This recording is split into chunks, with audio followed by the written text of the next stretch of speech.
2 दशकांचं ठाकरेंमधलं जे मनाचं अंतर होतं ते आज पार करत दोघे एकत्र आले आणि एकत्र आलोय ते एकत्र राहण्यासाठी एक मोठं वाक्य उद्धव ठाकरेंनी म्हटलं. राज ठाकरेंनी काही स्पष्ट संकेत दिलेले नाही आहेत, पण उद्धव ठाकरेंकडनं तो हात आता ऑलमोस्ट पुढे झालेला आहे आणि त्यामुळेच काही सवाल निर्माण झालेले आहेत. या सगळ्या प्रश्नांची आपल्याला चर्चा करायची आहे, मंथन करायचं आहे मान्यवर पाहुण्यांच्या सोबत. पण हे सवाल कुठले आहेत? ठाकरेंची एकी राजकीय युतीची नांदी आहे का? मराठीच्या मुद्द्यावरती दोघ जण आज एकत्र आले, पण ते राजकीय दृष्ट्या सुद्धा एकत्र येतील का, हा एक मोठा सवाल आहे. सवाल हा सुद्धा आहे की ठाकरे बंधू सत्तेसाठी एकत्र आलेत का? जर आले असतील तर ते ताकाला जाऊन भांड लपवतायत का? तिसरा मुद्दा हा पण आहे की एकत्र येण्यानं ठाकरेंचं राजकीय बळ वाढणार का? दोघे सध्या अस्तित्वासाठी झगडतात. अस्तित्वाची निवडणूक म्हणजे पालिकेची निवडणूक आहे. त्यांचं बळ वाढेल का? त्यांची ताकद वाढेल का? आपल्याला चर्चेला मुद्दा हा सुद्धा आणायचा आहे. मराठी मतांचं ध्रुवीकरण आजच्या काळात शक्य आहे का? ग्लोबल झालोय ना आपण. नवी पिढी जी आहे ती मराठीच्या मुद्द्यावर एकत्र येईल का? मराठी मतांची ती बँक वोट बँक तयार होऊ शकेल का? सत्तेचं समीकरण जुळेल का? पुढचा मुद्दा हा असेल की ठाकरेंच्या एकीचा फटका नेमका कुणाला बसणार? आत्ता मगाशी तासाभरापूर्वीची चर्चा झाली, त्यामध्ये भाजप शिवसेना दोघांची सुद्धा एक भावना आपल्याला पाहायला मिळाली की आम्ही घाबरत नाही. पण अनेकांचा आरोप आहे की कुठेतरी त्यांच्या मनात चलबिचल सुरू झाली आहे. तर ठाकरे एकत्र आले तर फटका कुणाला, भाजपला की शिंदेंना? ठाकरेंची एकी मवियाचा अस्त्र ठरणार आहे का? त्याचं कारण असं आहे की हिंदी बेल्टमध्ये राज ठाकरेंच्या एंट्रीनं आतापासूनच काँग्रेसची धास्ती वाढली आहे. म्हणून काँग्रेस आता अंतर राखून राहील का माहीत नाही. त्याची चर्चा मात्र करूया. मग मवियाचं काय? मवियाचं काय होणार याच्या पाठोपाठ ठाकरेंनंतर पवार सुद्धा एकत्र आले तर सत्ता समीकरणं बदलणार का? त्यामुळे ठाकरेंची युती झाली तर पवारही युती करणार का? आणि राज्याचं चित्र आणखी वेगळं दिसणार का? हाही चर्चेचा एक विषय असेल. आणि शेवटचा मुद्दा, राजकीय एकी होताना मराठी प्रश्नांना न्याय मिळणार आहे का? ज्या मराठीच्या मुद्द्यासाठी हे दोघं एकत्र आले त्या मराठीचे अनेक प्रश्न आज आहेत, त्या प्रश्नांना वाचा फुटणार आहे का? हे दोघं त्याबद्दल आवाज उठवतील का या पुढच्या काळात सुद्धा सवाल. आणि यासाठी बोलण्यासाठी आपल्यासोबत असतील मनसेचे नेते अविनाश अभ्यंकर, भाजपचे मुख्य प्रवक्ते केशव उपाध्ये, शिवसेनेचे प्रवक्ते डॉक्टर राजू वाघमारे. आपल्यासोबत या चर्चेत सहभागी होणार आहेत शिवसेनेचे नेते वसंत मोरे, जे मनसेतून होते. खरं तर आता ते घरून गेले आणि घरी आले असं झालंय त्यांचं. राजकीय विश्लेषक रविकिरण देशमुख सुद्धा आपल्यासोबत या सगळ्याचं विश्लेषण करण्यासाठी असणार आहेत. पण त्याआधी आज दोन्ही ठाकरेंनी जे भाषण केलं त्या भाषणाची प्रचंड चर्चा झाली आहे. दोघांच्या भाषणामध्ये असे काही मुद्दे होते जे बरेचसे संकेत देणारे होते, न बोलताही बरंच काही सांगणारे होते. तर ते मुद्दे नेमके कुठले होते ठाकरेंच्या भाषणामधले, ते सगळ्यात आधी पाहूया. सन्माननीय उद्धव ठाकरे,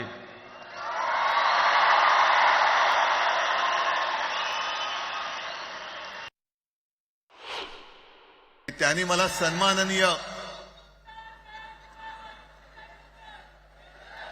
उद्धव ठाकरे असं बोललेलं आहे. आणि साहजिकच आहे की त्याचंही कर्तृत्व आपण सर्वांनी पाहिलेलं आहे.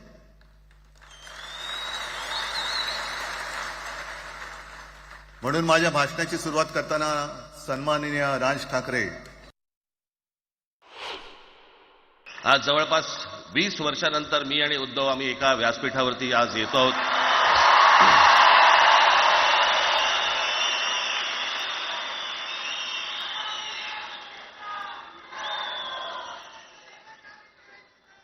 जे माननीय बाळासाहेबांना जमलं नाही, जे अनेकांना जमलं नाही, आम्हाला दोघांना एकत्र आणायचं, ते देवेंद्र फडणवीसला जमलं.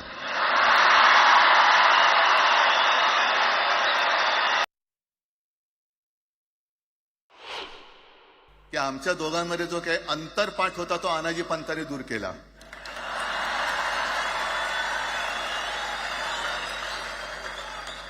आता अक्षता टाकण्याची काय तुमच्याकडनं अपेक्षा नाहीये.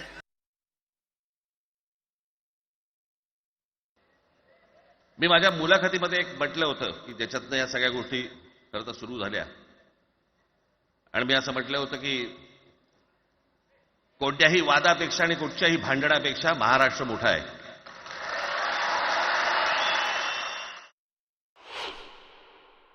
एकत्र आलोय एकत्र राहण्यासाठी. कार्यक्रमाची घोषणा झाल्यानंतर साहजिकच आहे सगळ्यांचं लक्ष हे आज भाषणाकडे आहे. पण वैयक्तिक मला असं वाटतं की आज आमच्या भाषणांपेक्षा आमचं एकत्र दिसणं हे महत्वाचं आहे. 1400 वर्ष इतक्या राज्यांवरती आम्ही राज्य केलं. त्यावेळेला राज्यच नव्हती, पण जे प्रदेश होते त्याच्यावरती राज्य केलं. आम्ही मराठी लादली गुजरातवरती, मध्य प्रदेशवरती, राजस्थानवरती, पंजाबवरती, इतर सगळ्या प्रांतांवरती जिथे जिथे म्हणून अटोकपर्यंत पोहोचले होते मराठा साम्राज्य आम्ही लादली. देवेंद्र फडणवीस भाषिक गुंडगिरी सहन करणार नाही तुम्ही म्हणता आहात. मला एक मराठी माणूस असा दाखवा की जो आपल्या देशात इतर राज्यामध्ये जाऊन गुंडगिरी करू शकतो. हिंमत आहे त्याची? एक मराठी माणूस दाखवा.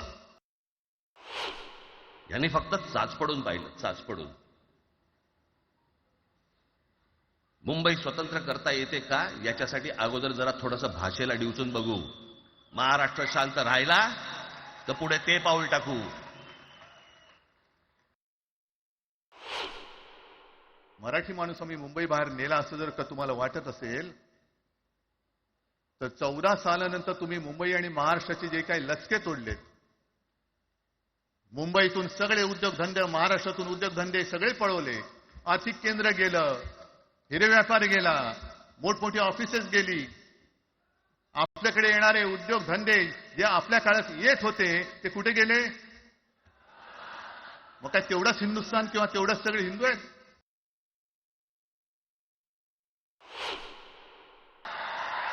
कोणाची माय व्हॅली आहे त्यांनी महाराष्ट्राला हात घालून दाखवावा, मुंबईला हात घालून दाखवावा.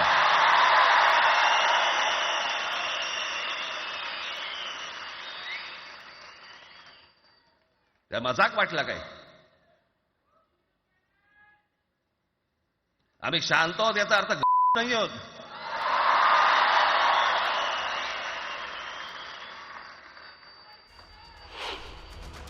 त्यानंतर महाराष्ट्राचं राजकारण कोकणातल्या रस्त्यांसारखं झालेलं आहे. किती वळणं ते घेणार आहे आणि किती वळणावर आपण दचकून बसणार आहोत माहीत नाही, पण महाराष्ट्राचं राजकारण इंटरेस्टिंग आहे आणि याची चर्चा करण्यासाठी मान्यवर पाहुणे आपल्यासोबत आहेत. अर्थात आपल्यासोबत इथे स्टुडिओमध्ये रविकिरण देशमुख सर आहेत, राजू वाघमारे आहेत, अविनाश अभ्यंकर मनसेचे नेते आपल्यासोबत असतील आणि केशव उपाध्ये सुद्धा या चर्चेत सहभागी होत आहेत.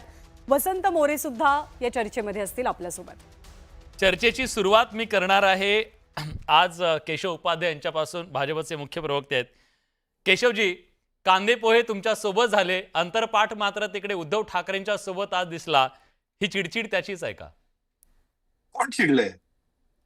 मुळात असं आहे की सगळ्यात ट्विट वाचला पहिल्यांदा, म्हणून म्हटलं. हो बरोबर ना, ट्विट वाचलं अगदी बरोबर आहे. हा. मुळात असं आहे, पहिल्या 2-3 गोष्टी मला सांगितल्या पाहिजेत की सत्य सांगणं म्हणजे चिडचिड नाही.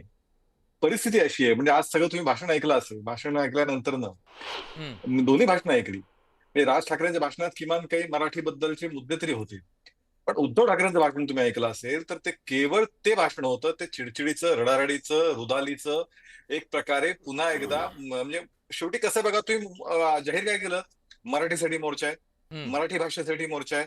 मला तुम्ही सांगा ना, मराठी भाषेसाठी काही कार्यक्रम दिला गेला? मराठी भाषेच्या विकासासाठी काही भूमिका मांडली गेली? मराठी युवकांसाठी, रोजगारासाठी काही भूमिका मांडली गेली? यातलं काही झालं नाही. म्हणजे उद्धव ठाकरेंचं पूर्ण भाषण हे भारतीय जनता पार्टी, नरेंद्र मोदीजी, देवेंद्रजी, माझं सरकार गेलं, आम्ही उलथून टाकू, आम्ही ते करू. आणि त्यामुळे मग प्रश्न निर्माण होतो की या सगळं भाषण जे होतं ते चिडचिडीचं होतं, नकारात्मकतेचं होतं, रडारडीचं होतं, रुजालीचं होतं. प्रश्न असा होता की इतका मोठा ज्यावेळी तुम्ही 5-7 हजार लोक कार्यकर्ते बोलवता, त्यावेळी तुम्ही अजेंडा, बरं तुमचाच शब्द, माझा शब्द नाहीये, आता अजेंडा मराठीचा, काय अजेंडा दिला मराठीचा? माझं सरकार केलं, मला असं केलं, टाचण्या लिंबू, हे तुम्ही. आणि टोमणे परत, म्हणजे पहिल्या वाक्याला राज ठाकरेवर टोमण्या देण्यापासून, म्हणजे मला सांगा, राज ठाकरे म्हणाले सन्माननीय, आता सरळ पण म्हणता आलं असतं, त्याचंही कर्तृत्व माहितीये. म्हणजे पहिल्या वाक्यापासून जर तुम्ही तुमच्या स्टेजवर जो आलाय, बरं मुळामध्ये तो गेला काय होता, तर तुम्हीच त्याला काढलं होतं. त्यामुळे एक त्यातलं असते की महाराष्ट्रामध्ये एक महाराष्ट्रीय संस्कृती आहे. महाराष्ट्रामध्ये कुटुंब एकत्रित असेल तर तो नक्की कुठल्याही स्वरूपामध्ये कुटुंब एकत्रित असेल. फोटो ऑपॉर्च्युनिटी, फ्रेम, उत्तम फ्रेम असं होत असेल तर त्याला शुभेच्छा दिल्या पाहिजेत. आनंदाची गोष्ट असते कुठलंही कौटुंबिक एकत्र येत असतील दोन कुठल्याही परिस्थितीमध्ये. त्यामुळे त्याच्याबद्दल नक्कीच शुभेच्छा दिल्या पाहिजे. ती आपली संस्कृती आहे, तो आपला व्यवहार आहे, तो आपला आनंद आहे. पण याचा पॉलिटिकल राजकीयाचं करायचं बघायला गेला तर त्याच्यामध्ये एकच आपल्याला दिसतं, एक नकारात्मकता, रडारड, रुदाली. ह्याच्या पलीकडे अजेंडा जर असेल तर उद्धव ठाकरेंचं भाषण तुम्ही पूर्ण काढून बघा. मोदीजींबद्दल, भारतीय जनता पार्टीबद्दल, तुमच्या पक्षाबद्दल काही बोलतच नाहीत ते. काय अजेंडा देणार, काय मराठी माणसासाठी भलं करणार, ह्याच्याबद्दल एक शब्द ते बोलले नाहीत. त्यामुळे ह्या सगळ्या आम्ही चिडलो नाही. उलट देवेंद्र म्हणाल, देवेंद्र हसत सांगितलं, म्हणले मला क्रेडिट दिलं एकत्र येण्याचं, ठीक आहे म्हणाले. पहिल्या वाक्यात अनाजी पंत एकीकडे म्हणायचं की आपण सगळे मिळून एकत्र असण्याचं काम केलं पाहिजे, आणि पहिल्या वाक्यामध्ये तुम्ही इतक्या खालच्या स्तरावर जाऊन तुम्ही टीका करता देवेंद्रजींवरती. हे कुठल्या राजकीय नेत्याचं परिपक्वतेचं लक्षण आहे मला सांगा तुमचं. त्यामुळे आम्हाला चिडचिड झाली नाही. उलट महाराष्ट्रातल्या जनतेने, एक शेवटचं, महाराष्ट्रातल्या जनतेने हे सगळं बघितलं की हा मराठीचा नव्हता, हा सत्तेचा होता. महापालिकेतील सत्तेसाठी, मलिदेसाठी होता. अविनाशजींना विचारतो. अविनाशजी, थेट सवाल आहे, तुम्ही सत्तेसाठी हा सगळा खेळ मांडला का? सत्ताधाऱ्यांना वाटतंय तुमचं तर सगळं फ्लॉप झालं, आज काहीच त्यांना चांगलं दिसलं नाही. नाही, हा कसं आहे, हा केशवजींचा मात्र मळमळीतला आहे. आलं का लक्षात? नीट समजून घ्या. आपण आधी तुम्हाला पहिल्यांदा हा विजयी मेळावा, आनंदोत्सव कशासाठी होता मी सांगेन. पाहिजे तर मला आता मी जास्ती बसू शकणार नाही, मला जायला म्हणून आधी सविस्तर बोलतो. कसं आहे, तुमच्या जर लक्षात असेल तर हा जो GR सन्मान्य शिक्षण मंत्र्यांनी आणला होता, तो शिक्षण मंत्र्यांनी आणलेला GR अत्यंत चुकीचा होता. आणि त्याच्यावरती सन्मान्य राजसाहेबांनी जेव्हा कडाडून विरोध नोंदवला आणि त्याच्यामध्ये कुठल्याही प्रकारचा झेंडा नसेल परंतु मराठीचा अजेंडा असेल, हे त्यांनी अगदी स्पष्टरित्या सांगितलं होतं. बरोबर आहे. आणि हे सांगितल्यानंतर त्याच्यामध्ये झेंडा विरहित सर्व पक्ष एकत्र आले, फक्त शिवसेना नव्हती. त्याच्यामध्ये पवार साहेबांची राष्ट्रवादी होती, इतर सर्व पक्ष होते, शेकाप होते, हे सगळी लोक होती. त्याच्यामध्ये तुमच्यासारखे खरे अँकर्स होते, खरे चॅनल्स होते, काही ठराविक ऍक्टर्स होते, काही साहित्यिक होते. आणि ह्या सगळ्यांचा जेव्हा रेटा लागला तेव्हा ही जी जाचक हिंदीची अट टाकली होती पहिलीपासून, ती सन्मान्य मुख्यमंत्र्यांनी मागे घेतली. त्याच्यानंतर त्यांनी जेव्हा सांगितलं की आम्ही जाधव समिती नेमतोय, तेव्हाही राजसाहेबांनी स्पष्टपणे सांगितलं, स्पष्टपणे, की तुम्ही समिती नेमा नाही तर कमिटी नेमा, परंतु जर महाराष्ट्राच्या मराठी माणसाच्या मुळावर येणारी कुठली जर गोष्ट असेल तर त्याला आम्ही भविष्यात सुद्धा कडाडून विरोध करणार. ह्याच्या मागचा उद्देश इतकाच आहे नामदाजी, तुम्हाला सांगतो की मला कळत नाहीये एवढा का प्रत्येकाला त्रास होतोय, अजून कुठल्या घोषणा नाहीयेत, कशात काही नाहीये. हा आनंद मेळावा होता. आणि जो मराठी प्रेमी आहे तो फक्त त्या डोम मधल्या लोकांनी नाही बघितला नामदाजी, तो संपूर्ण महाराष्ट्रातील 12 गुंठी मराठी प्रेमी जनतेने बघितला.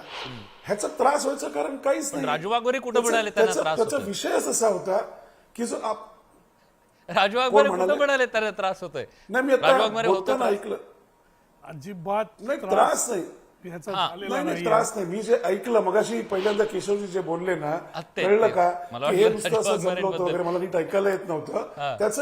त्याचं मी नम्रपणे उत्तर देतोय. त्याचा उद्देश इतकाच होता, एक लक्षात घ्या, हा जो विजयी आनंदोत्सव होता त्याच्यामध्ये राजसाहेबांनी आजही सांगितलं हा राजकारण विरहित होता. पण एक गोष्ट तुम्ही सगळेजण मान्य करा की तुम्हाला भाऊ असेल, नंदाजींना बहीण असेल, भाऊ असेल, परंतु मला भाऊ बहीण आहेत, भाऊ आहे.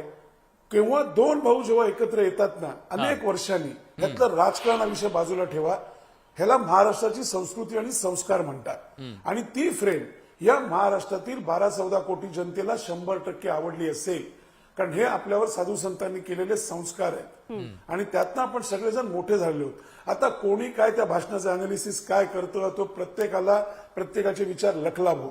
मी तुम्हाला इतकंच सांगेन, एक महाराष्ट्र सैनिक म्हणून होय, मला अभिमान वाटला की माझ्या राजसाहेबांनी एक विषय घेतला होता, त्याला कुठल्याही पक्षीय लेबल न लावता तुमच्या सगळ्यांच्या साथीने, महाराष्ट्रातील जनतेच्या साथीने तो GR हाणून पडला. आणि तुमच्यासारख्या लोकांनी जे महाराष्ट्र द्रोही काल बोलत होते त्यांनाच माफीची वेळ आणायला आणली. सगळ्या एकजुटीचा विजय आहे असं तुम्ही म्हणता. अविनाशजी, एक मुद्दा इथे अधोरेखित करावासा वाटतो. झालंय आता असं दोन्ही ठाकरेंची भाषणं झाली.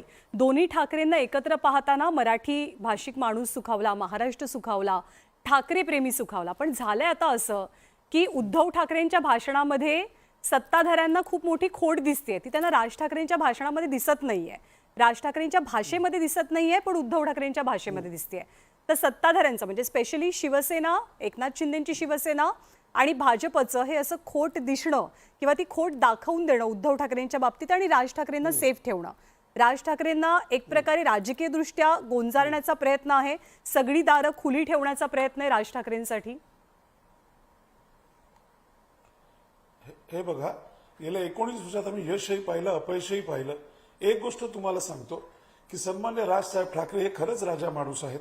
ते जे विचार मांडतात ते सत्तेच्या खुर्चीकरता मांडलेले नसतात, ते सत्तेकरता मांडलेले असतात. चांगल्याला चांगलं, वाईटाला वाईट, हे ते स्पष्टपणे म्हणतात. त्याचा आम्हाला कधी फायदा होतो, कधी आम्हाला नुकसान होतं. असो, त्यामुळे कसं असतं, कुठलाही पक्ष असेल ह्या देशातला कुठलाही पक्ष असेल, त्याला राजविचार आणि राजभाषा ही कायम आवडते. त्याचा ते आदर करतात, सन्मान करतात. कारण जसं राजसाहेब ठाकरेंनी सांगितलं होतं की आज या माणसांनी प्रश्न विचारलाय, आज तुम्ही सगळे मला म्हणताय की मी देश तोडण्याची भाषा करतोय, पण उद्या तुम्हाला हाच माणूस विचारेल की कोण आहेस तू, आणि तेच घडत होतं. मी थोडं विषयांतर केलं तर एका सेकंदाकरता तो विषय विसरलो होतो, जायची घाई आहे म्हणून. तुम्हाला इतकंच सांगीन, एक लक्षात घ्या, शेवटी कोण कोणाच्या भाषणाचं कसं अनालिसिस करतं हा प्रत्येक पक्षाचा वैयक्तिक प्रश्न आहे. परंतु एक गोष्ट नक्की की राजसाहेब ठाकरे व्यक्तिमत्वच असं आहे की त्यांना कुणीही नाकारू शकत नाही आणि त्यांच्याशिवाय महाराष्ट्र पुढे जाऊ शकत नाही. इतकं खरं आणि स्पष्ट बोलणारं व्यक्तिमत्व. उद्धव ठाकरेंच्या भाषणाबद्दल तुम्ही नाही बोलणार, पण जयेश वाणी आले त्याच्या संदर्भात बोलायला. जयेश, सगळ्यांचा आक्षेप उद्धव ठाकरेंच्या भाषणावरती आहे. किती टोमणे मारणार तुम्ही? कुठली तरी म्हणजे काय म्हणतात त्याला, काहीतरी सोडा तुम्ही, एखादी तरी जागा सोडा. ही जागा होती का तिथं विरोधकांना एवढे टोमणे मारायची? आज मराठीचा मुद्दा होता ना. नाही, टोमणे मारण्यापेक्षा कुठला टोमणा मारला मला माहित नाही. नानाजी पंत हा टोमणा आहे? कुणाला आहे मला तर माहित नाही बाबा, कुणाला तुम्ही अजून टोमणे मारा. नाही नाही, मला माहित नाही ना सर. आता माझं अज्ञान आहे, ह्यात चूक आहे का माझी काही? जनरल एक वाक्य असतं ना, मंडपात जो पुजारी येतो अंतरपाठ धरायला, अंतरपाठ दूर झाला तर काहीतरी नाव घ्यायचं म्हणून नानाजी पंत घेतलं. फेकलेली डोक्यात कशासाठी तुम्ही डोके घुसवतायत ना टोपीमध्ये, म्हणजे मला कळायला मार्ग नाही. मला आश्चर्य वाटलं ज्यावेळेस केशव सर बोलत होते. मी केशव सरांचा ऐकलं अजेंडा काय आहे. कटेंगे बटेंगे ही जी तुमची जी पॉलिसी होती, जी वेगवेगळ्या राज्यांमध्ये, मग ती हरियाणामध्ये जाटांच्या बाबतीत जे केलं गेलं, पटेलांच्या बाबतीत जे गुजरातमध्ये केलं गेलं, ते एक्सपोज केलं म्हणून तुम्हाला मिरच्या लागल्या आहेत का? म्हणून तुम्हाला त्रास होतोय का? दोन भाऊ मराठीसाठी एकत्र आले. आज काय राजकीय अजेंडा खरंच नव्हता. कुठलं राजकीय भाषण जे होतं ते या दोघांपैकी उद्धव साहेबांनी आजकालच्या राजकीय परिस्थितीवरती भाष्य केलं. या दोघांच्या अलायन्स संदर्भात, या दोघांच्या युती संदर्भामध्ये जे काही तुम्ही इतके दिवस वावटळ उठत होतं, त्या संदर्भात दोघांपैकी कुणीतरी एक शब्द बोललं का? उद्धव साहेब हे नक्की म्हणले आम्ही एकत्र आलोय एकत्र राहण्यासाठी, आणि ते मराठी माणूस म्हणून. आज मराठी अजेंडा होता. एक मोठा संघर्ष मराठी माणसांनी केला. तुमच्या लक्षात येत नाहीये एवढं मोठं अब्दाली आणि औरंगजेबाचं सैन्य दिल्लीवरनं चालून आलं, आणि जर छत्रपती शिवाजी महाराज त्या सैन्याविरोधामध्ये औरंगजेबाचा एखादा किल्ला जिंकत असतील तर मराठी माणसाला अभिमान आहे ना. हा किल्ला दोन भावांनी मिळून जिंकलाय मराठीचा. ज्या पद्धतीने त्यांनी लढा दिला, ज्या पद्धतीने हिंदीचं आक्रमण होतं ते थोपवून धरलं, त्याचा आनंद साजरा करायचा नाही. आमचा काय काय म्हणताय? अहो, मी इतिहासाची तुम्हाला उदाहरणं दिली. मी रघुनाथ पंत हनुमंतांचं उदाहरण देणार आहे थोड्या नाही वेळाने. कळत नाही का महाराष्ट्राला तुम्ही कुणाला काय म्हणताय ते? डॉक्टर राजू वाघमारे काय आहे? अब्दालींचं नाव सरळ घेतलं. नाही, मला असं वाटतं की ज्या पक्षाचा नेता टोमणे मारण्यामध्ये एक्सपर्ट आहे तर त्याचे कार्यकर्ते त्यांच्याच भाषेत बोलणार ना, दुसरी भाषा त्यांना येणारच नाही. प्रश्न असा आहे की मराठीसाठी ज्यावेळी आम्ही एकत्र येतो, हा मराठी भाषेचा जल्लोष आहे, हा मेळावा त्याचा आहे, अशा पद्धतीने 10 वेळा सांगण्यात आलं, सगळ्या चॅनलवर सांगण्यात आलं. पण एका बाजूला जर तुम्ही बघाल तर आदरणीय राज ठाकरेंचं जे भाषण होतं ते पूर्णपणे ते भाषण मराठी माणूस, मराठी अस्मिता, मराठी भाषा आणि मराठ्यांचा इतिहास याच्यावर केंद्रित केलेलं भाषण होतं, आणि ते भाषण मराठी माणसाच्या जल्लोषाचं प्रतीक म्हणून त्यांनी त्या सभेमध्ये वापरलं. आदरणीय उद्धव ठाकरे साहेबांचं तुम्ही जर भाषण बघितलं तर ते भाषण मराठी सोडून झेंडा आमचा उभाटाचा, सत्ता आम्हाला पाहिजे, आम्हाला कशा पद्धतीने बाहेर काढण्यात आलं, आम्हाला कशा पद्धतीने दुसरीकडे टाकण्यात आलं, पण आता आम्ही एकत्र आहोत आणि पुढे एकत्र येऊ. उद्धव साहेबांच्या भाषणाला कंप्लीट लाचारीचा गंध आणि सुगंध या महाराष्ट्रात पसरला त्यांच्या भाषणाने, की उद्धव ठाकरे किती अगतिक झालेले आहेत, किती फ्रस्ट्रेटेड झालेले आहेत, विचारू की म्हणजे- त्यांना युती पाहिजे, त्यांना येणाऱ्या निवडणुकीमध्ये राजसाहेबांचा आधार पाहिजे. कारण त्यांच्या हे लक्षात आलंय की काँग्रेस बाजूला गेलेली आहे, पवार साहेबांचं बाजूला गेलेले आहेत आणि आपण आपल्या जीवावर होऊ शकत नाही. कारण जवळजवळ 60 नगरसेवक आमच्या शिवसेनेत आले. जयेश, हा प्रमुख आरोप आहे भाजपचा आणि शिवसेनेचा की आजचा उद्धव ठाकरेंचा आजचा हा मराठीचा नव्हता, तर तो मलिद्याचा होता आणि तो मतलबाचा होता आणि सत्तेचा होता. एवढे अगतिक झालेत उद्धव ठाकरे? लाचार ऐका हा शब्द वापरला मी. वाघमारे साहेब आता ऐकून घ्यायची तयारी ठेवा. डॉक्टर, हा लाचारी कशाला म्हणतात माहितीये?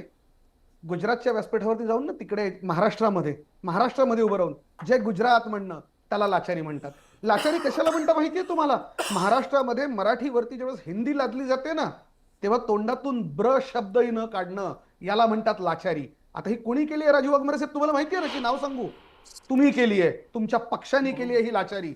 इतके लाचार झाला की नाही, तुम्हाला कसं आहे माहिती आहे का? आता मध्ये बोलू नका. कसं आहे शांतपणे ऐकून घ्यायची तयारी की ठेवा वाघमारे साहेब. आता एवढं पितळ उघडं पडल्यानंतर वाघमारे साहेब, दुसरं बोलायला काही शिल्लक राहिलेलं नाही. अहो, नाही, बरं तुमच्याकडे- त्यांचा मुद्दा पूर्ण ऐका, होऊ द्या. ऐकून हा, घ्या. त्यांचा हा, मुद्दा बोला, पूर्ण बोला, होऊ द्या. बोला. हा, बोला बोला जयेश, बोला. आज दिवस तुमचा आहे, बोला. जल्लोषाचा दिवस आहे तुमचा. डॉक्टर हा. साहेब, नाही, डॉक्टर साहेबांना हे शिकलं पाहिजे की कधी ते आपण ऐकून घेतलं पाहिजे. बोला. महाराष्ट्राच्या जनतेचा आवाज ऐकून घ्या. हा महाराष्ट्राच्या जनतेचा आवाज होता. आज जो व्यासपीठावरती तुम्हाला ऐकवला ना राजसाहेब आणि उद्धव साहेबांच्या तोंडातून, तो महाराष्ट्राच्या जनतेचा आवाज होता, 14 कोटी जनतेचा. महाराष्ट्राला वाटत होतं इथल्या मराठी माणसांना की या दोन भावांनी एकत्र यावं, म्हणून ते एकत्र आले, एका मुद्द्यावरती आले. आणि तो मुद्दा कुठला स्वार्थाचा मुद्दा होता? मराठीमध्ये या राज्यामध्ये पहिलीपासून मराठीची झालं ना सक्ती आता, होऊ नये. यामध्ये हा, जय जय फक्त पहिलीपासून त्यांना मराठी- ते खूप आतुर मराठी झाले तुम्हाला सक्ती उत्तर होऊ द्यायला. नये. प्लीज त्यांना अहो, उत्तर त्यांना- द्या. हा. बघा ते सगळ्यात आतुरने अगतिक झाले. हो, अगतिक उद्धव साहेबांसारखे आम्ही अगतिक झालोय, लाचार झालोय, आम्हाला बोलायला द्या, बस, असं आम्ही तर correct. बोलत नाही. आता प्रश्न ही असा आहे, नक्कीच चार प्रश्न लोकांना बरोबर बोला बोला. नाही प्रश्न असा आहे हा. की मराठी भाषेतले आता हा नवीन नरेटिव्ह सेट करण्याचा प्रयत्न सुरू आहे काय? की 14 कोटी जनतेला हे पाहिजे होतं. अहो, ज्यावेळी शिवसेना एकत्र होती त्यावेळी इतर पक्षामध्ये मराठी होते ना, काँग्रेसमध्ये होते, शरद पवार साहेबांबरोबर होते, राष्ट्रवादीत होते, सगळीकडे मराठी होते. आम्ही 14 कोटी मराठी जनतेला हे वाटतंय चांगलं की कुटुंबातले 2 भाऊ एकत्र आले पाहिजेत, पण 14 कोटी जनता आमच्या बरोबर आहे असं काही कोणी गोड स्वप्न बघत असतील तर हा गोड गैरसमज आहे वाणीजी. असं काही नाही. तुम्ही जयेशवाडीवर टीका करताय. मी तिकडे स्पष्ट- अभ्यंकर सर बसले, नाही, त्यांना मी- सॉफ्ट कॉर्नर नाही, आहे मी- तुमचा. नाही, मी हे स्पष्ट- कळतंय महाराष्ट्राला. नाही, मी- कळतंय. नाही, मी नाही, तुमचं कळतंय. मला पूर्ण बोलू द्या. भाजप, मला पूर्ण बोलू द्या. शिवसेना. एकच नाही, वाक्य तुम्ही- एकच soft वाक्य मी corner आहे का बोलतो. सांगा. तुमचा राज ठाकरे सॉफ्ट कॉर्नर आहे का नाही, सांगा. एकच वाक्य तुम्हाला सांगतो. हा. शिवसेना मधून ज्यावेळी राजसाहेब बाजूला गेले, हा. मनसेमधील कार्यकर्ते, शिवसेनेमधील कार्यकर्ते आणि आमच्यासारखे जे काही त्यांच्यावर प्रेम करणारे लोक होते, जरी दुसऱ्या पक्षात होतो तरी त्यांना आम्हाला बरं वाटतंय की 2 भाऊ एकत्र आले, कुठचंही कुटुंब एकत्र व्हावं. पण याचा अर्थ असा नाही की आमच्यासारखे, आम्ही मराठी आहोत, आमच्यासारखे सगळे लोक यांच्या पाठीमागे उभे आहेत. कारण शेवटी महाराष्ट्रातली जनता तुमच्या कर्तबगारीवर, तुमच्या काम करण्याच्या पद्धतीवर, महाराष्ट्राला पुढे नेण्याच्या पूर्ण प्रोग्रेसवर प्रेम करते आणि त्याप्रमाणे मतदान करते. आणि म्हणून आम्हाला आनंद आहे तुम्ही एकत्र आलात. पण हा जो नरेटिव्ह आहे की आम्ही एकत्र आलो, जनता आमच्या पाठीमागे आहे, काही नाही. आणि मगाशी जयेश वाणी म्हणाले की एवढं मोठं काम केलं. अरे ह्या दोघांचं तुम्ही म्हणजे नाव एवढं खाली करू नका की एक GR कॅन्सल झाला म्हणजे एवढं मोठं काम झालं. काय आपण काय बोलतोय? आणि तुमच्याच नेत्याचं नाव तुम्ही कमी करताय की एक GR केला म्हणजे काय मराठीचं एवढं मोठं काम केलं का? ते काय केलं असतं? तुम्हीच फुलटॉस दिलाय त्यांना तुम्हीच फुलटॉस दिला. तुम्हीच त्यांना दोघांना एकत्र आणलं. हा. जयेश, याच्यावर काही उत्तर द्यायचंय का? नाही तर मी पुढे जाते. ना, मला- अरे मला उत्तर फक्त काय एवढंच देणार म्हणायचं- जयेश? सगळी उत्तरं मी देऊन टाकली बघा. आता. मला वाटतं रविकरण सरांना वाघमारे आपण साहेब, या चर्चेत सगळं- आणूया. सगळं- त्यांनी जर ऍक्च्युली तुम्हाला ठरवायचं असेल- मराठीची नाही, हिंदी भाषेची जी एक प्रकारे सक्ती होणार होती किंवा त्रिभाषा सूत्रामध्ये जे हिंदी आलं होतं, तर राजू वाघमारेंचं जयेश असं म्हणणं आहे की हे किती छोटंसं काम आहे. मराठी महाराष्ट्रामध्ये हिंदी भाषा म्हणजे त्रिभाषा सूत्र आहे, त्यातनं हिंदी जाणं, त्याचा GR रद्द करणं हे खूप छोटं काम ठाकरेंनी केलंय. त्यात एवढा डंका वाजवण्याची काय गरज आहे? प्रॉब्लेम एवढा इव्हेंट प्रॉब्लेम हाच आहे ना, प्रॉब्लेम हाच आहे ना, विलासजी आणि ज्ञानदाजी यांना हे कळत नाहीये. हे फक्त भाषेवरचं पहिलीवरच्या विद्यार्थ्यांना भाषा शिकवण्याचं आक्रमण नव्हतं, हे इथल्या संस्कृतीवरचं आक्रमण होतं. हे मराठी कसलं माणसाला आक्रमण आणि संपूर्ण कसली आक्रमण होतं. संस्कृती? आता आम्ही ऐकून किती घेतलं डंका ना, पिटवायला पाहिजे? किती आम्ही तुम्ही मराठी मला- सक्तीची मला- केली. यांना यांनी एकट्याला केली का? बोलवलं, एखादा उद्धव interview साहेब घेतला ज्यावेळी यांचा. मुख्यमंत्री होते यांची यांनी ऐकून मराठी घेण्याची सक्तीची यांची केली का? मानसिकता नाही केली. मराठी मराठी सक्तीचा भाषा GR भवन काढला, आम्ही जे मराठी उभारतोय सक्तीचा ते GR यांनी काढला, उभारण्याचा हा प्रयत्न GR केला का? दाखवतो. केला हा नाही. GR मराठीची आहे. सगळी हा GR कार्यालय आहे. मराठी यांनी सक्तीचा मुंबईत GR ठेवली का? आहे. नाही. अरे यांनी ती मराठी बाहेर सक्तीचा GR पाठवलेली आहे. आम्ही वाघमारे साहेब, मुंबईत आणली. चला. मराठी एक सेकंड, माणसाला एक सेकंड. मुंबईत आणण्याचं काम एक सेकंड. एकनाथ एक शिंदे सेकंड. साहेब करतायत. एक ज्या सेकंड. माणसांना उद्धव ठाकरे ऐका. साहेबांनी नाही, नाही. या मुंबईच्या दोन्ही- बाहेर ऐका. पाठवलं. दोन्ही शिवसेनेंना डॉक्टर वाघमारे- भरपूर वेळ दिला. नाही, नाही. दोन्ही मला- शिवसेनेंना मला- योग्य मला- वेळ मिळालेला आहे. ना, आपण मनसेकडे ज्ञानदा- जायला पाहिजे, अभ्यंकर प्रकाश साहेब, अभ्यंकरांकडे जायला मला पाहिजे. 10 सेकंद द्या. अभ्यंकर मला सर, 10 सेकंद जय द्या. शेते, नाही, मी मला परत 10 येते. तुम्ही जय माझा माझा हात येतो त्यांनी घेतला. तुम्ही त्यांना मध्ये बोलू दिलं. मला 10 अभ्यंकर सेकंद सर, द्या. अभ्यंकर मला 10 सर, सेकंद द्या. जयेश, मला आजचा फक्त दिवस 10 जितका सेकंद तुमचा आहे द्या. तितकाच तो मला 10 मनसेचा सेकंद पाहिजे. सुद्धा आहे. त्यामुळे आपण अभ्यंकर सरांना फक्त बोलायला 10 सेकंद देऊया. पाहिजे. जयेश मला प्लीज. फक्त 10 सेकंद द्या. फक्त 10 सेकंद. बरं बरं 10 फक्त 10 सेकंद जयेश. 10 सेकंद. हा मराठीचा GR उद्धव साहेबांनी काढला होता, तो आहे. हिंदीचा GR तुम्ही काढला होता, उद्धव साहेबांनी काढवलेला असेल, तो जर दाखवला GR झालं सगळं झालं. आता पाणी गेलं. जयेश, अभ्यंकर सर अभ्यंकर सर, अगदी थोडक्यात, कारण मला रविकरण सरांकडे जायचंय. हे आव्हान किती आहे मोठं असेल ठाकरेंचं. हा थोडक्यात Please, sir, please. माझं उत्तर अतिशय थोडक्यात आहे. मला फक्त राजू वाघमारेंना एक करेक्शन द्यायचं आहे. ते म्हणाले फक्त एक GR. राजूजी आपण चुकताय. हा काही लाख छोट्या मुलांच्या पाठीवर हिंदीची सक्ती लादत होते. व्हाईट बॉलला बॅट लावली तुम्ही आता. ते तुमच्या विरोधात बोलणार नाहीत. एक लक्षात घ्या. ते सॉफ्ट आहेत तुमच्याबद्दल. नीट समजून नाही, असं घ्या. काय नाही. ते हा जर फक्त एक आमच्या GR विरोधात नाहीये. बोलले तर आम्ही बोलणार. हा तुमच्या असं काय पाल्यावरती, नाही. आपण त्यांचं विलासजींच्या ऐकून घेऊया. पाल्यावरती, ज्ञानदावरती, आमच्यावरती, सगळ्यांवरती हा आघात करण्याचा प्रयत्न केला होता. हा एक साधा GR नव्हता. आपण सत्तेमध्ये आहात, जबाबदारीने बोला. मतमतांतर मी समजू शकतो. सगळ्यात परंतु जेव्हा राजसाहेब एखाद्या गोष्टीचा आवाज देतात, तो पूर्ण अभ्यास करून देतात. जर फक्त एक GR असताना तर त्याच्याकरता दादा भुसेंना घरी येऊन पूर्ण ते शिष्टमंडळ घेऊन राजसाहेबांना हे सांगायला ते म्हणाले ना, सन्मान्य दादा भुसे म्हणाले की राजसाहेब मी तुम्हाला काही ऐकवायला आलेलो आहे, आपण ऐकणार का? तर ते म्हणाले होय मी नक्की ऐकीन, पण मी ऐकणार नाही जे महाराष्ट्राच्या भल्याचं नसेल. त्यामुळे हा एक फक्त GR नाहीये. विलासजी त्यांना करेक्ट करा. हो. हा लहान मुलांच्या मानेवर तिसरी भाषा आणि हे मी जबाबदारीने धोरणात्मक बोलतोय. निर्णय होता. आता हे अनेक म्हणू नका, पिढ्यांवर परिणाम याच्यात करणारा तो तिसरी धोरणात्मक भाषा निर्णय compulsion होता. अरे नव्हतं. 5वी पासून त्याच्यावर हिंदी उहापोह आहे. झालेला आहे. आपण असं पहिलीपासून काय कशाला बघा, पाहिजे होती? बघा, तुम्हाला हा ती शब्द मौखिक होती. नाही, मला आता त्याच्यावर राजू- बोलायचं राजू- नाही. जाऊ द्या, कारण जाऊ हा द्या, घेतलं GR मागे आता घेतलं cancel मागे. केलेला आहे. मला त्याच्यामुळे मला रविकिरण बोलायचं सरांना नाही. चर्चेत आणायचं हा सर. विषय तुम्ही नाहीये. सगळे राजकीय केशव येतो रविकिरण सर, सगळं राजकीय विलासजींना ती रजा घेऊ घमासान शकतो? तुम्ही बघितलं. विलास येतो मला विश्लेषण थोडं करू द्या. येतो मला माहिती आहे आज असे एका येतो काय झालंय, वाघमारे सर इथं स्टुडिओत असल्यामुळे थोडं तुमची जागा घेतायत, ते म्हणजे तुमची स्पेस घेतायत. असं नाही. हा रविकिरण सर, मुद्दा आहे हे दोन ठाकरे एकत्र येणं हे खरंच राजकीय आव्हान असेल का सत्ताधाऱ्यांसोबत? का असणार नाही? असणार आहे ना. कारण आज विरोधी पक्ष कोण आहे, सत्तेच्या सोबत कोण लढतंय ह्याला महत्त्व असतं. आणि विरोधी हा विचार असतो, व्यक्ती नसतो. विचाराचा समुच्चय जेव्हा होतो तेव्हा जो कोणी तो विचार घेऊन पुढे जातो त्याच्या मागे लोक जातात. आज मिळालेला प्रतिसाद महत्त्वाचा आहे. ते काय बोलले याच्यापेक्षा लोक आले होते, त्यांना ऐकत होते, त्यांना प्रतिसाद देत होते, रिॲक्शन्स येत होत्या लोकांमधून, ते महत्त्वाचं आहे. आणि एका मराठीच्या मुद्द्यासाठीच सगळे आले असं नाही. महाराष्ट्रामध्ये अनेक मुद्दे आहेत. त्या प्रत्येक मुद्द्यावर प्रत्येक वेळी काही बोलता येत नाही. त्यामुळं कुणीतरी एक विरोधी शक्ती उभी राहते का हे बघायला लोक उत्सुक असतात. महाराष्ट्रामध्ये सगळंच काही आलबेल असतं, कुणाच्याही राजवटीत असतं नसतं असं काही नसतं. सतत काही ना काही प्रश्न लोकांना भेडसावत असतात. शेतीचे प्रश्न असतात, बेरोजगारीचे प्रश्न असतात, उद्योगधंद्याचे प्रश्न असतात. आयडियल सिच्युएशन लोकशाहीत कधीच येऊ शकत नाही आणि कुठलाही राज्यकर्ता म्हणू शकत नाही की उत्कृष्ट राज्यकारभार हा माझ्या काळात होता, असं कोणीच म्हणू शकत नाही.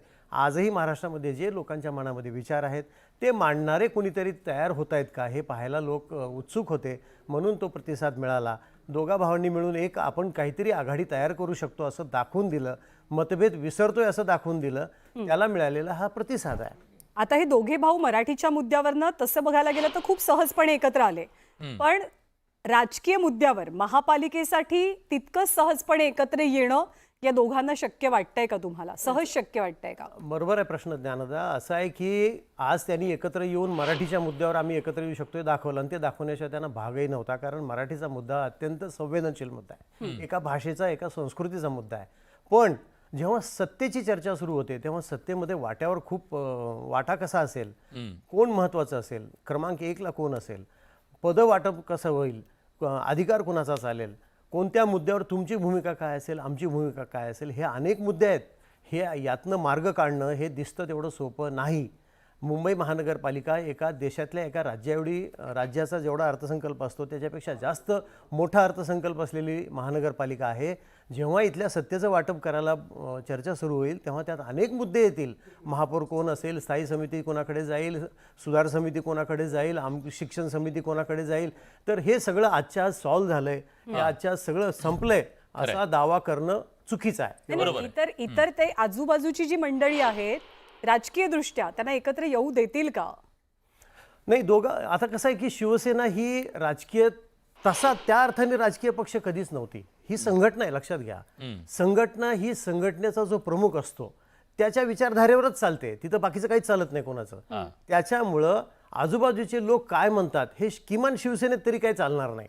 म्हणजे जसं दुसऱ्या शिवसेनेमध्ये एकनाथ शिंदे जे ठरवतील तीच भूमिका आहे, तसं या शिवसेनेमध्ये उद्धव ठाकरे ठरवतील तीच भूमिका आहे, तिकडे मनसेमध्ये राज ठाकरे ठरवतील तीच भूमिका आहे.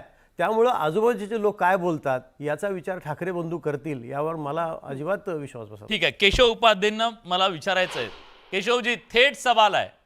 शिवतीर्थची दारं कालपर्यंत तुमच्यासाठी उघडी होती, आशाही तुमची जिवंत होती. आजच्या कार्यक्रमाच्या नंतर तुम्हाला वाटतं का शिवतीर्थची दारं या पुढच्या काळात सुद्धा तुमच्यासाठी उघडे असतील, कांदे पोहे तिथं असतील? शिवतीर्थाची जागा उघडी असेल की नाही हे तिथे मनसे प्रवक्ते असले त्यांनी सांगायचं, तर आमचा काही विषयच नाही. भारतीय जनता तुम्ही काय समजता आता? नाही, आम्ही समजा प्रश्न मातोश्रीची येत तर नाही. बंद झाली. महाराष्ट्राच्या विकासाचा ज्याही प्रश्न येईल आणि त्यावेळी जो कोण आमच्या सोबत येत असेल त्याला त्याचं प्रत्येकाचं स्वागत करणं हे आमचं काम आहे. त्यामुळे मनसे काय शिवतीर्थांचे दरवाजे उघडे आहेत का बंद आहेत हे आमच्यासाठी मुद्दा महत्वाचा नाही, कारण आम्ही कुणाचे दरवाजे बंद उघडे बघून काम करत नाही. आम्ही आमचं राजकारण, विकासाचं राजकारण करतो. नंबर 1 मुद्दा. नंबर 2 मुद्दा असा आहे की या सगळ्या प्रश्नामध्ये पुढच्या उद्यापासून अनेक प्रश्न समोर येणार आहेत. खरं म्हणजे मराठी खूप छान इथे सगळं चाललं होतं, मराठीबद्दलचं प्रेम, पण ते किती नाटकी आहे, किती ढोंगी आहे, अशी अनेक उदाहरणं समोर पुढच्या काळात येणार आहेत. तिसरा त्यातला मुद्दा असा आहे की शेवटी मराठी माणूस, आता शेवटी प्रश्न असा येतो तुमच्या मनात, रविकिरण देशमुखांनी प्रश्न विचारलात, हे महापालिकेला एकत्र येतील की नाही, पुढे काय होईल, किंवा भारतीय जनता पार्टीचं कसं करणार, असं आहे की आमच्यासाठी भूमिका अत्यंत स्वच्छ आणि स्पष्ट आहे. आम्ही विकासाच्या मुद्द्यावरती जातो आणि त्यामुळे मराठी माणसाचं त्याचं राहणीमान कसं उंचावेल, मराठी माणसाचा प्रवास जो मेट्रो सारखे असतील, कोस्टल रोड सारखे विषय असतील, तो कसा नीट चांगला होईल, मराठी माणसाचे स्किल कसे डेव्हलप होतील, मराठी माणसाचा सन्मान कसा वाढेल, मराठी भाषेला दर्जा कसा वाढेल, हे मुद्दे भारतीय जनता पार्टीचे पुढचे मुद्दे असतील. बाकीच्यांनी मराठी जरूर गात राहावं. त्यावेळी प्रश्न नक्कीच पडणार आहे की मुंबई महापालिकेच्या 21 शाळा, मराठी 21 शाळा, उद्धव ठाकरे मुख्यमंत्री असताना त्या शाळांचं सीबीएसई इथे अभ्यासक्रम केले गेले आणि इथे फार मोठं कौतुक आणि चर्चा मराठीबद्दल सगळं सुरू होतं उभाठाकडून. मला सांगा, त्या 21 शाळांमध्ये मराठी ही 3ऱ्या नंबरला आहे, हिंदी 2 नंबरला आहे. त्याची उत्तर तुम्हाला द्यावी लागतील. माझं पूर्ण होऊ द्या विलास, माझं पूर्ण होऊ द्या. त्यामुळे असं आहे की या सगळ्या केवळ हा प्रश्न नाहीये, अजून बरेच प्रश्न येणार आहेत. त्यामुळे त्या क्षणाला म्हणजे मराठीबद्दल इतका अभिमान आहे तुम्हाला, मला सांगा त्या क्षणी का तुम्ही मास्टर समितीचा अहवाल फेटाळला नाही, ह्याचं उत्तर द्यावं लागणार आहे. तुम्ही का म्हणजे त्याच्यावर तुम्ही चर्चा केली, गट नेमला, प्रभावीकरण केलं, म्हणजे त्यावेळी तुम्हाला सगळं चाललं सत्तेसाठी. तिसरं त्याच्यामध्ये असं आहे की या पुढच्या काळामध्ये बाकीचे मग ते महाविकास आघाडीचं काय होणार आहे त्यांचेच प्रश्न त्याला उपस्थित करणार आहे जनता. आणि या सगळ्याच्यामध्ये मराठीच्या खऱ्या अर्थाने जो मराठी माणूस आहे त्याच्या विकासासाठी जो प्रयत्न करतोय तो देवेंद्रजींकडे आशेने बघतोय आणि तिथे तो कुठेतरी मग त्याच्यानंतर पुन्हा अनाकलनीय असं ट्विट महापालिका निकालानंतर येऊ नये एवढीच माझी विनंती. ठीक आहे जयेश, ढोंगीपणा आहे तुमच्या मराठीच्या मुद्द्याबद्दलचा, मराठीचं राजकारण सगळं थेट आणि त्यांच्या म्हणण्यात तुम्ही तर महानगरपालिकेमध्ये तिसरी भाषा मराठी आणि तुम्ही काय मराठीच्या बद्दल बोलताय, थेट सवाल आहे त्यांचा. विलास सर, मी दोन्ही प्रश्नांची उत्तरं देतो, थेट देतो, स्पष्ट देतो. ओके, माझ्या एका प्रश्नाचं उत्तर मग उपाध्यक्ष जे देतील ती घ्यायची जबाबदारी तुमची. माझी फक्त एवढीच विनंती आहे. केंद्र सरकारच्या अखत्यारीमध्ये सीबीएसई हा अभ्यासक्रम येतो. केंद्र सरकारने सीबीएसई अंतर्गत पहिली भाषा मराठी शिकवायला सांगावी. जिथे जिथे असेल, अगदी आमच्या लोकांच्या संस्था असतील सीबीएसईच्या, जिथे मराठी भाषा पहिली शिकवता येईल तिथे मराठी भाषा पहिली करून शिकवू. हे सीबीएसईचं जे केंद्र सरकारच्या अंडर येतं ते त्यांचं पाप आहे. त्यांचं पाप आमच्या डोक्यावरती ढकलू नका. सीबीएसई हा अभ्यासक्रम आहे. महानगरपालिकांनी सीबीएसईच्या शिक्षण पद्धती अवलंबून खरं तर महापालिकेच्या क्षेत्रात येणाऱ्या अनेक गरजू विद्यार्थ्यांना वेगळ्या शिक्षणाची वाट काढून दिली. याचा अर्थ मराठा शाळा बंद नाही केल्यात, मराठी शाळा अजूनही सुरू आहेत. कदाचित केशवजी गेल्या हे मान्य नाहीये, हे मान्य नाहीये, हे मान्यच होऊ शकत नाही. मुंबईमधल्या किती मराठी शाळा बंद झाल्या, तुम्ही इंग्रजीकरण किती शाळांचं केलं, तुम्हाला जे चूक आहे ते मान्य करावं लागेल ना. सर, मराठी शाळांचं सीबीएसई मध्ये केलं आणि मराठी शाळा तर आहेतच ना अजूनही. अरे पण किती कमी झाल्या तुमच्या इंग्रजीकरणाच्या मध्ये, किती कमी झाल्या सांगा ना आकडा. कमी नाही झाला, 400पेक्षा अधिक शाळा कमी झाल्या. 280 मराठी शाळा राहिल्या. 1,00,000 विद्यार्थी मराठी होते, त्यात 34,000 मराठी विद्यार्थी आलेत. मराठी शाळा बंद करण्याचं महापालिकेचं पाप 2010चा आकडा पूर्णपणे उद्धव ठाकरे यांचं महापालिकेवर कंट्रोल होता. 2020 पर्यंतचा आकडा मी सांगतोय. उद्धव ठाकरे मुख्यमंत्री असतानाचा आकडा सांगतोय, पूर्णपणे आकडा सांगतोय. त्यामुळे शाळा मराठी शाळा बंद करण्याचं, मराठी शाळा विलिनीकरण करण्याचं, 4 शाळा एक करण्याचं, मराठी शाळा नीट चालवता का नाही आल्या याचं उत्तर द्यावं लागेल. अशा पद्धतीने पूर्ण केंद्र सरकारचं मराठी शाळा चालवता नसतील त्याचा दोष जनतेला कसा तुम्ही. आदित्य ठाकरेंचं धोरण चुकलं का, आदित्य ठाकरेंचं ते धोरण चुकलं का सगळ्या इंग्रजी शाळा करणं. जयेश उत्तर द्या. अहो उत्तर ऐकून घ्या. तुम्ही काय करताय, बोला बोला बोला आणि बोलू देत नाही. हा बोला बोला बोला. हा आता ऐका नीट शांतपणे. 1 क्रमांक, ज्या शाळा आहेत 2020चा आकडा आहे, मराठी शाळेची जी पटसंख्या होती ती जशाला तशी 87,847 जशाला तशी कायम आहे. मराठी शाळेची पटसंख्या कमी झालेली नाही. अहो जयेश, किती शाळा बंद झाल्या, काय करताय तुम्ही, कसं खोटं बोलताय चॅनलवर. आता मला सांगा विलासजी, किती हे लोक त्यांचं ऐकू द्या. दोघं लोक तुम्ही असे सोडून देणार की ते मध्ये मध्ये बोलणार आणि मग आमचं बोलणं पोहोचणार नाही. तुम्ही सलग बोला. मराठी शाळांची पटसंख्या जेवढी होती 2020 मध्ये ती होती 87,847. पुन्हा आकडा ऐका, रिवाइंड करून ऐका, कारण की तुमच्यासारखा खोटा आकडा देत नाही, खरा असल्यामुळे तसाच सांगणार. क्रमांक 2, 2021 नंतर तुम्ही महापालिकेची सगळी जबाबदारी तुमच्याकडे आली. तुम्ही ज्यावेळेस सरकारमध्ये आला 22 नंतर, 22 पासून सगळी महापालिकेची जबाबदारी तुमच्याकडे आहे, प्रशासकाकडे आहे. प्रशासक म्हणून तुमचं राज्य सरकार हे नाकर्त ठरलं आणि मराठी पोरांची शाळांची पटसंख्यांमध्ये गळती सुरू झाली. हे पाप कधीतरी मान्य करा. मराठी पोरांना शाळेत न जाऊ देण्याचं पाप हे भारतीय जनता पार्टीचं आहे. क्रमांक 2, एक माझा प्रश्न, त्याचंही उत्तर घ्या. मी म्हणतो वेगळा विदर्भ होऊ देणार नाही, तो महाराष्ट्रामध्येच असेल. याचं उत्तर भाजपने द्यावं की त्यांना अजूनही वेगळा विदर्भ हवाय की नाही हवाय. प्रादेशिक पक्षांची गरज का आहे. या मुद्द्यावर कदाचित चर्चा भरकटेल. चर्चेच्या शेवटी एक विषय चर्चेला येणं खूप महत्वाचं आहे की दोन्ही भाऊ व्यासपीठावर एकत्र दिसले, मन सुखावलेली आहेत, पण आता पुढे काय. अविनाश अभ्यंकरजी, सगळ्यांना हे जाणून घ्यायचंय की जशी युती आज व्यासपीठावर दिसली मराठीच्या बाजूनं, मराठीच्या मुद्द्यावरनं, आता पुढचे प्रयत्न काय आहेत. आमच्याकरता आम्ही महाराष्ट्र सैनिक आहोत आणि आमच्या पक्षामध्ये राजा आदेश चालतो. त्यामुळे भविष्यात काय होणार आहे ह्याचा आम्ही विचार करत नाही. आम्ही उद्यापासून किंवा जानेवारी महिन्यापासून आम्ही संपूर्ण महाराष्ट्रामध्ये काम करत आहोत. मध्ये हा हिंदी भाषेचा विषय आला होता, त्यामुळे अराजकीय असं हे संपूर्ण आंदोलन होतं. त्याच्यामध्ये उत्तम असा विजय मिळाला. त्याचा आनंदोत्सव आपण सगळ्यांनी साजरा केला. आता उद्या सकाळपासून काय होणार आहे किंवा भविष्यात काय होणार आहे ह्याच्या बाबतीत आम्ही विचार करत नाही. तो सन्माननीय राजसाहेब ठाकरेच आमच्या पक्षात करतात. तेच ठरवतात की भविष्यात काय असेल. एक गोष्ट दारं मात्र उघडी आहेत का सर ह्या दोघांसाठी? भविष्यात जे असेल हे आशेना ते अजून सुद्धा आशेना महाराष्ट्राच्या तुमच्यावर भल्याचं टीका करत असेल, ते नाहीये, महाराष्ट्रातील आशेना आहेत मराठी हे दोघेही. माणसाच्या दारं भल्याचं उघडी आहेत असेल. का या दोघांसाठी सांगा. आपण मला विचारताय, हो हो मला वाटतं तुम्ही मग शिवतीर्थवरती कांदेपोहे खाण्याचा विषय काढला होता. हा, तर मी केशवजींसकट सगळ्यांना आमंत्रण देईन. इथे जेवढे कोणी आहेत ते सत्ताधारी असतील, विरोधक असतील, कोणी असतील, राजसाहेब ठाकरे हे अतिशय दिलदार मनाचे आणि मोठ्या मनाचे आहेत. तुम्ही कौतुक करा किंवा टीका करा, सत्ताधारी असा किंवा विरोधक असा, जो महाराष्ट्राकरता चांगल्या विचारांनी येतो, जो चांगल्या गप्पा मारायला येतो, जो मित्रत्वाचं नातं जपतो, त्याच्याकरता राजसाहेबांचे दरवाजे हे कायम 24 तास उघडे असतात. 100%. एक आणि सांगतो, जिथे तुम्ही महाराष्ट्र किती अडचणीत काही येतो, किती तिथे काही राजसाहेब म्हणा, ठाकरे कांदे पोह्यांसाठी दार उघडा, आंतरपाठ कुणासोबत हे सगळ्यात महत्वाचं आहे. पुन्हा तिथंच चर्चा येते. आणि महानगरपालिकेचा आंतरपाठ कुणासोबत हे महत्वाचं आहे. ह्या दोघांच्या हाती काही लागतंय का बघूया.